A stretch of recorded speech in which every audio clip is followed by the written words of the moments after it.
Like I said, my name is Sam. I've been on staff here for about 3 years, and the first part of that, I was the Next Gen pastor, overseeing everything that we do for kids and students, and that's where I got introduced to Baby D. And then recently, I've been asked to step into some of the adult world as well. So I get to oversee what we do for kids and students, and a little bit of what we do for adults. Not all of it. I'm not an adult yet, so they don't trust me with all of that. Just a little bit. But one of the things I get to keep doing is baby dedication as the family discipleship pastor, and I love that. I love my job. I love coming to work here. I love the way I get to see people's lives changed here.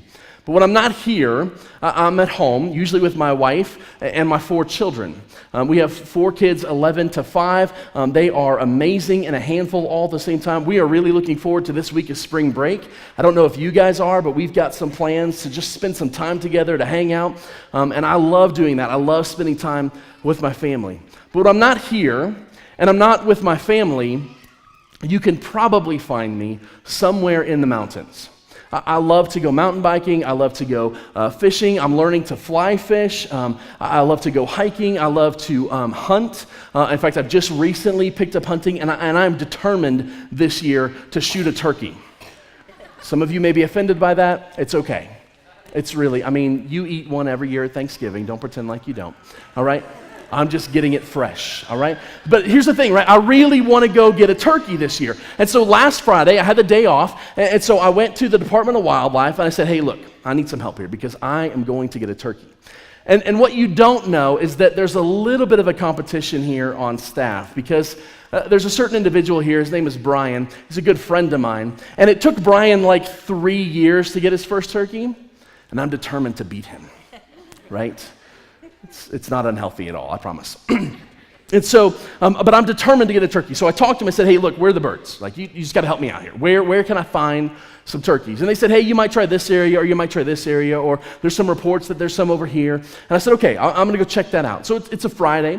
I've got time off, and the drive is only about an hour away, and so I got time for that. So I drive down to where I think it is, and I'm following the directions that the Department of Wildlife gave me, and I get to the parking lot, and I'm getting excited, right? I just know I'm going to find some birds today, and I'm really getting into it, right? So I grab my stuff, and I jump out of the car, and I start heading down the trail. And I walked for about 10 minutes, and all of a sudden, I run into this gate, and there's a fence. And I check my map, and it turns out that you have to go through this guy's private property for like a mile before you actually get to the state land. Well, they didn't tell me that at the Department of Wildlife. And I can't cross the private land. I don't have permission for that. So I'm thinking, what am I going to do, right? So I'm looking at the map, and I'm going, well, if I cross country it, I think I can go up around this way and circumvent the private land and get onto this state land. So I'm going to try it, right? And I'm checking the map, and I find this area that looks like it's a little bit open, a little bit clear, and I'll be able to make my way up kind of through this dry creek bed ravine thing, right? And it looks good at first, and I start heading up that way because I'm determined to get to this area, right? I have to get there. I have to find turkeys. I have to shoot them before Brian does. So I'm making my way up, and I'm making my way up this ravine, and it's a little bit rough and a little bit rocky, and then it gets a little bit worse, and then it gets a little bit harder, and it gets a little bit slower, and I roll my ankle a few times, and I imagine you've had this moment where you're doing something, and there's that little voice in the back of your head, and it says, you should stop. You should turn around. This is not a good idea. That ever happen to you? But I decided I knew better. And so I kept going, right? I kept making my way up this ravine, and pretty soon I couldn't go up the ravine anymore, and so I thought, well, there's a ridge line up there. I'll make my way to the ridge line, and that'll take me up and around, and so I made my way up there, and I'm trying to avoid cactus, not the little cactus like we have here, not the little prickly pear things, but like these giant cactus, right, with thorns like this long, all these fingers coming out trying to grab my leg, right, and I'm just kind of making my way up, trying to avoid the cactus, and I'm doing okay, and pretty soon I find myself on this ledge, and I've worked my way up to the ridge, and I get there, and I realize I can't go forward anymore. Like there's not a place to go. It just kind of ends. The trail, the ridge that I was on just kind of fades into nothing.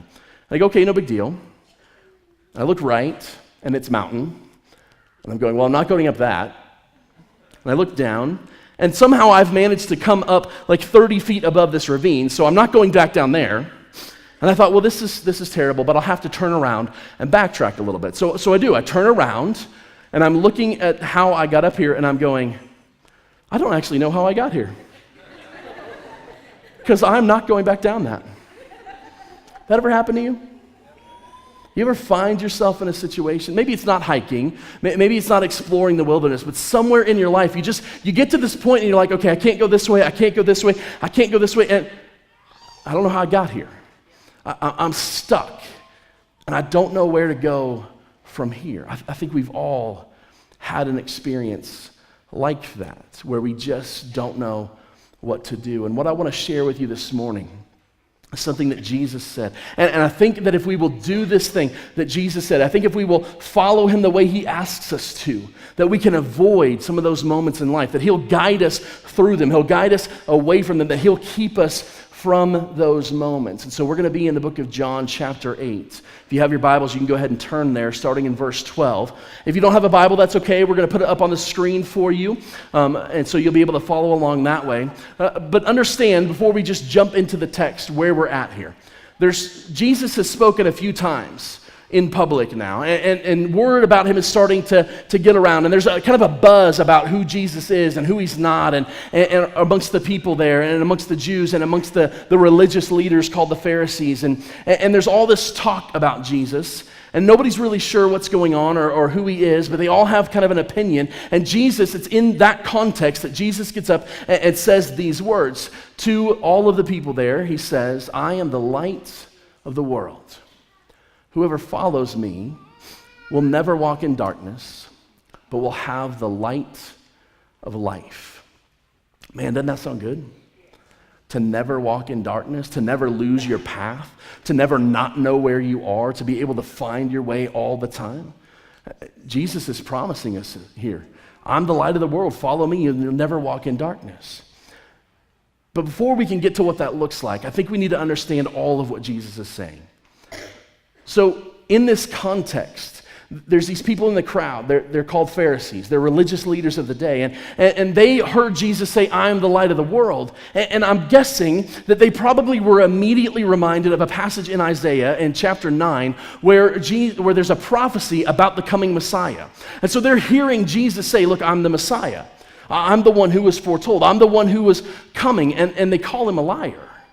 Right? If we read on in chapter 8, we'll find that there's this big argument and debate about who Jesus is and his authority and whether or not he can claim this thing. And it goes on through the chapter, and they go back and forth and back and forth. And in week 1, we looked at this verse in the end of chapter 8. I think it's verse 59, is that right?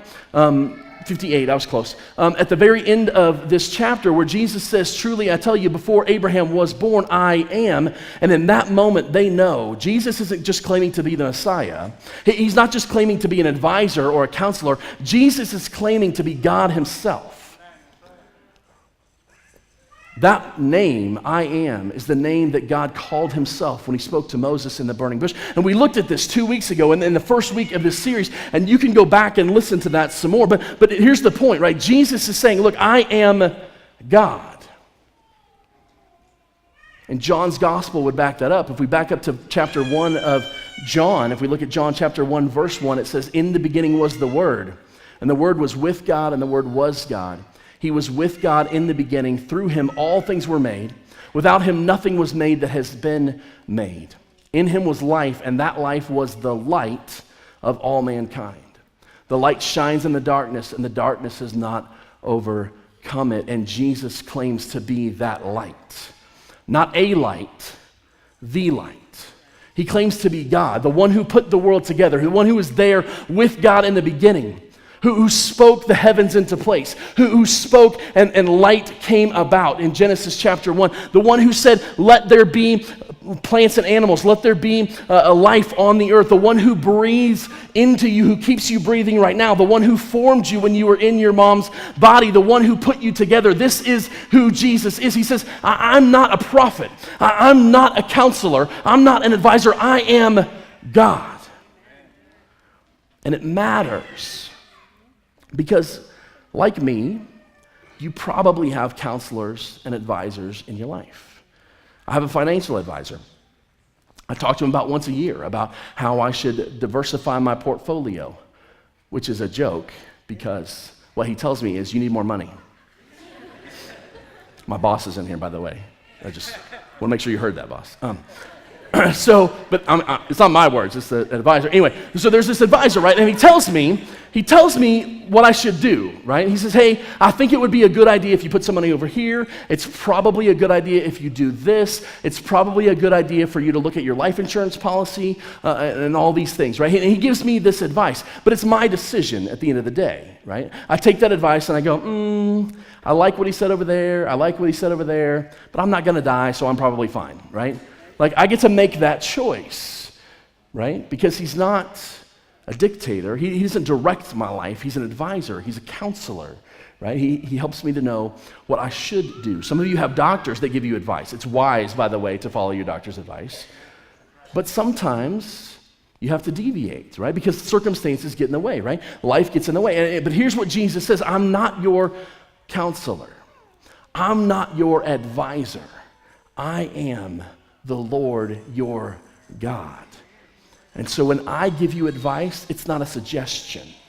When I tell you what to do, when I say there's a right way to live, I don't mean if you want to.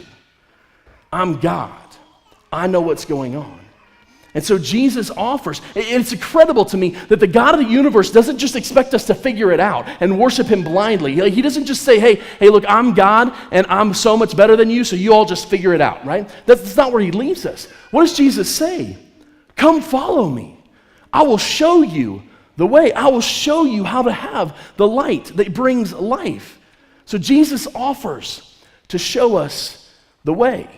He offers to show us a better way, the right way, how we should live. In John 10:10, he says, I have come that they may have life and have it to the full. Jesus offers us the right way to go. Now, here's what's interesting about that to me. I think this plays out in two ways, right? Because sometimes Jesus says, look, here's an absolute. This is something that you have to follow. You have to do this thing. And sometimes that's the way that God shows us the way. This is the right way to do things. I want you to do these things all the time, right? But he doesn't always do. Not everything is that way. Here's a good example.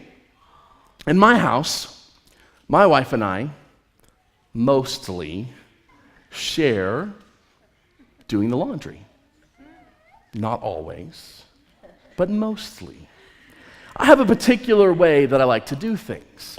I like my shirts folded a certain way. I like my pants hung a certain way. I'm a little bit particular about how I like my clothes. And so I have my way of doing the laundry. My wife has her way of doing the laundry. The wrong way. Just kidding. She's in here. I have to be careful, right? In truth, I've looked, guys. I have searched the scriptures for hours, looking for a passage that supports my position. And you know what I found out? God doesn't care about my laundry. I know, it's astonishing. But there's not a right way and a wrong way. God gives us freedom in those things to say, hey, look, there's not a right way and a wrong way. But you know what there is a right way and a wrong way? There's a right way to talk to my wife about my preferences. There's a right way for us to have that conversation, and there's a wrong way. There's a way that says, I love you, and I respect you, and I'm appreciative of you, and I'm thankful for the work that you do. There's a right way to have the conversation and a wrong way. Because what is the greatest commandment? We just talked about it with the baby dedication. To love the Lord your God with all your heart, with all your soul, and your strength. And the second is like it, to love your neighbor as yourself. God cares more about how we treat people than anything else. And so there is a right way and a wrong way. And we like to think that there's not, right? We like to think that we can do things our own way, that your way is good for you and my way is good for you, but the truth is that God has a way that is right. And the way of man seems right to him, but in the end leads to his own destruction. And so there are areas where we need God's direction to say, this is how you should live. This is how you should do this. This is how you should do this. But the other way this plays out is that God will show us through the darkness when we can't figure it out on our own, right? Have you ever walked through the dark? Have you ever walked through your house at night and just been like, I'm not going to turn the lights because I don't want that brightness on me. I'm just going to go through. I'm going to go for it, right? You guys do this, right? I'm not the only one, right? The dog needs to go outside, something, right? And so there's two things that are guaranteed to happen if I walk through my house in the dark. You ready? Number one, I will not have my shoes on. Guaranteed. If I'm walking through the house in the dark, I will not have my shoes on. And number two, my son will have left Legos somewhere. Am I right? And I'm bound to find those things. But I tell you that, and it's kind of funny thinking about it that way, but the truth is, isn't life like that sometimes? There are areas where we don't know how to turn on the light. We haven't found the light. We can't get clarity on this thing. We don't know. We don't know which way to go. We don't know how to go. We don't know how to get down from the mountain sometimes. And we need God not only to give us direction in the rules and say, hey, do this, don't do this, don't do this, but we also need his direction through the areas of life that we can't see. When I was stuck on that mountain, I'll tell you, I was doing really good. Like I was okay. I turned around and I thought, okay, I can't get down. It's not a big deal. I'll figure it out. Like I got up here. I can get myself down. I'll figure it out. And I thought, let me just take a break for a minute. Let me grab a snack. So I get my bag and I go to get the Kind bars that I've packed for this particular trip. And I realize in that moment that all of my food is in my car. So I think, let's drink on that. And so I go to grab one of my bottles, and I realize that one of my bottles is empty, and the other one is half full. So now I'm getting a little bit concerned. And then I start to think, hey, it's okay. Like, I've rolled my ankle several times, but I haven't fallen yet. I haven't sprained it. It's not too bad. I'm a little bit sore, but I can probably still figure this out. And then I realize, it just starts to dawn on me that there is not a single person in the world who knows where I am right now. I kind of, sort of, almost told my wife where I was going, but not really. Right? I mean, not that I was hiding it. I just didn't tell her. I just went because I'm a guy. It's what we do, right? And so I'm here and I'm going, oh my gosh, I'm going to die right here on this mountain. That's what's going to happen. And I said, okay, God, I got it. I got the lesson. Sometimes, man, I'm just a little thick, and so God has to speak to me in these really big ways and put me in awkward situations so that I can hear him. It's not fun. But so I'm on the mountain, and I'm like, okay, God, I got it. I got it. I should have listened to the voice. I shouldn't have kept going. I should have turned around when you told me to turn around. I should have listened. But we're here now. How do I get out of here? And so slowly, I made my way back down this hill, back down the mountain, looking one step at a time, one step, looking for the next step, the next step, the next step. And I came to this point where there was a fork. I could have gone two ways. I could have gone down more, or I could have gone kind of up this little hill on the mountain. And I came to this point, and I just realized I have no idea. I have no idea where to go at this point. And I said, God, tell me which way to go. Do I go up or do I go down? And I'm thinking in the back of my head, please say down, because I'm tired and I don't want to walk up the hill and my knees hurt and I'm hot and it's shady down there. And so I'm thinking, I already have an answer for God in my head, right? And I'm like, God, show me which way to go. And I said, whichever way. And he said, go up the hill. Oh. But I learned my lesson the first time. And so I walked up the hill, and there, after walking just about 20 feet in front of me, it opened up, and I could see the trail that I'd come off of, and I could see the path down to the trail. If I had gone down, I would have been stuck in another ravine and had to climb out and almost dig my way out, full of cactus and all this overgrowth and all this craziness. And it seems silly that God would care about getting me off of that mountain, but he does care. He cares about every aspect of our life. And if we're willing to listen to him, he's willing to show us the way. He's willing to show us how to get where he wants us to go, how to get to where we need to go. He's willing to take us there, right? But there's a problem with following God. The problem for us is that it requires us to do what Jesus said in John 8, to follow the light, to step into the light. And we don't like stepping into the light. We think we like the light, but what we actually like is controlled light. What I actually like to do is turn on certain lights in my house so that I can see, and leave certain lights in my house off so that you can't see the mess in the closet. Right? But it didn't work that way. God says, I'm the light of the world. You will never walk in darkness. There is nothing that is dark when God enters in. But we try to keep these things hidden. We don't want to step into the light. See, stepping into the light means stepping into reality. The truth is, I was never safe on that mountain. There was never a time when I was doing the right thing on that mountain. There's never a time when I could have gotten out of there on my own. The whole time I was pursuing essentially death, going up that canyon, up that ridge. And I could have listened to God and turned around. I could have found out, hey, let's do a reality check here. Nobody knows where you are. You have no water. You have no food. You've rolled your ankle 3 times. Turn around and go home, you moron. That's reality, right? But I ignored the reality, and this is what we do in so many aspects of our life. We don't actually want to know the truth. When I was young, I had a checking account, and as long as there was money in my checking account, I had money, right? Didn't matter that I wrote 15 checks yesterday.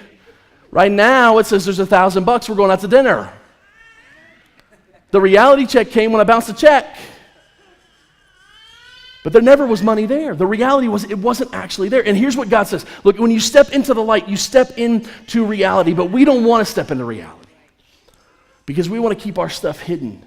We want to keep this one sin. There's this one thing that I just want to hold on to this. I know that God says it leads to destruction, but I'm ignoring that. I'm just going to pretend like I didn't hear that because my way is better, I think, in this one particular area. Or maybe it's this area over here, it's our finances, and we go, you know what, God doesn't really need to know about my money, right? It's my business, not his. I'll follow God over here, but over here, this is staying in the dark because I don't actually want to know. But here's what happens, right? Jesus says, bring it into the light. I want to show you what's real. I'm God. I know what it is. Bring it into the light so I can show you the truth of it. But we don't want to bring it into the light because it's scary. It's terrifying to let people see our junk, isn't it? To think that we might be exposed, that this stuff might come out, that somebody might actually find out, right? Or if we're not embarrassed about it, we just don't want to let it go yet, right? And we choose to believe the lie like I did, that I can hold this thing in the back and still follow God. I can hold this thing back here and I can still pursue Jesus, right? I can still get on the internet at 2 o'clock in the morning and look at stuff I got no business looking at and still follow Jesus. And still have the life he promised me. I can speak to my wife however I want to when the door's closed and still be in a great marriage, right? That's what we want to think. We can do these things off on the side and keep them in the dark. But the truth is, you're not fooling God. You might be fooling your spouse. You might be fooling your kids. You might even be fooling yourself into believing that you have a reality that works. But you're not fooling God. There is nothing that is dark to him. The darkness is not dark to him. The night is as bright as day. He already knows the stuff. And what he says is bring it into the light so I can set you free from it. Bring it into this place so that I can deal with it. Bring it into this place so that we can move forward, so that you can have the life that I want to give you, so you can have the life that I promised for you. But we're scared to bring it into the light, aren't we? I'm terrified. I'm terrified that one day I'm going to wake up and realize that people can really see the real me and nobody's going to love me. I'm terrified that if people saw what really went on in my head, that they would reject me. But here's the thing, God says that that's not going to happen. In John chapter 3, just a few chapters before this, we read this in verse 18. This is what he says. Whoever believes in him, sorry, that's not the right one. For God did not send his son into the world to condemn the world, but to save the world through him. Now 18. Whoever believes in him is not condemned, but whoever does not believe stands condemned already because they have not believed in the name of God's one and only Son. And then let's jump to 19. What he says in 19 is, this is the verdict. Light has come into the world, but people loved the darkness instead of the light because their deeds were evil. And then following up in 20, everyone who does evil hates the light and will not come into the light for fear that their deeds will be exposed. Isn't that the truth? We are scared to death that we will be exposed. But what did he say just before this? Go back to 17. He did not send his son into the world to condemn the world, but to save the world through him. And 18, Whoever believes in him is not condemned, but whoever does not believe stands condemned already. See, there's no condemnation when you step into the light. There's no need to fear the exposure. I want to finish the story here as you guys write this down. We fear this exposure, right? We fear that we're going to come into the light and be exposed and be abandoned by God. But what we actually find there is freedom. And Jesus illustrates this in a real-life scenario as we continue on in this story. He's had this argument with the Pharisees in 8, and then in 9, he comes across a man who was born blind. He heals the guy. The guy goes back to the Pharisees, and now there's a new conversation. And we're going to pick up at the very end of this conversation. John 9:39, Jesus says, "For judgment I have come into this world, so that the blind will see, and those who see will become blind." And this is what the Pharisees said. What? Are we blind too? And this is Jesus' response. Don't miss this. If you were blind, you would not be guilty of sin. But now that you claim you can see, your guilt remains. See, when we want to say, hey, God, here's my stuff, except I'm keeping all this hidden, right? I'm ignoring this back here. I'm pretending that this isn't real. All this stuff that I keep in the backstage, all this stuff in the closet, we're doing exactly what Jesus said to the Pharisees. We're pretending that we can see. We're pretending that we live in reality, and the guilt of this stuff remains. But if we bring it into the light, he is faithful and just to forgive us our sins and to cleanse us from all unrighteousness. Guys, let me tell you, there's 3 ways this goes down. Way number 1. You take your stuff out of your closet and you bring it to God and you put it in the light and you put it in reality and you say, God, I have not done what I was supposed to do. I have not lived the way I was supposed to live. I have this thing that I've kept from you, and you bring it to God and he heals you and he brings redemption. And I'm not saying it's easy, because there are consequences in this world for the things that we've done, right? I'm not saying it's easy to bring it into the light, but we can bring it ourselves into the light and say, God, deal with this. Here's the other way it goes down. God, because he loves you and is merciful, will shine a spotlight on it and he will out you. Anybody ever had that happen? Right? I've heard stories of guys who say, yep, I was on the computer, my wife walked in on me, it was the best thing that ever happened to me. It's merciful. Because once it's in the light, it can be dealt with. It can be brought into reality. It can be forgiven. You can move on and find the life that God has for you. But here's the third way. And the third way that this gets dealt with is a way that you don't want. Because the third way, Paul describes for us in Romans, he says, look, at some point, if you refuse to return to God, if you refuse to bring it into the light, if you are just so bent on this thing, he will turn it over to you. God will turn you over to your sin and it will destroy you. And I've watched it happen. In the last several months, a good friend of mine has made choices that have led to his destruction. He's ignored reality, and his marriage is falling apart, and his relationship with his kids is destroyed. His whole life has been destroyed because he chose to ignore reality, and God allowed him to pursue that sin until it consumed him. I know it's terrifying to bring it into the light, but it's worth it. Because in the light, there's healing. In the light, there's freedom. In the light, there's forgiveness. We hold on to it and we end up fearing the light. We end up being afraid because we have to manage now our fear. We become a slave to that fear and a slave to that sin because nobody can find out, because if they did, then I would be exposed. But here's the truth, guys. We're afraid of being exposed. But what God told me this week that he wanted you to hear, if you don't hear anything else that I say, listen to this one thing. Because this is the thing that God directly told me to tell you this week. When we step into the light, it's not our junk that God sees, but the blood of Christ that covers us. See, the truth is, we're afraid of being exposed.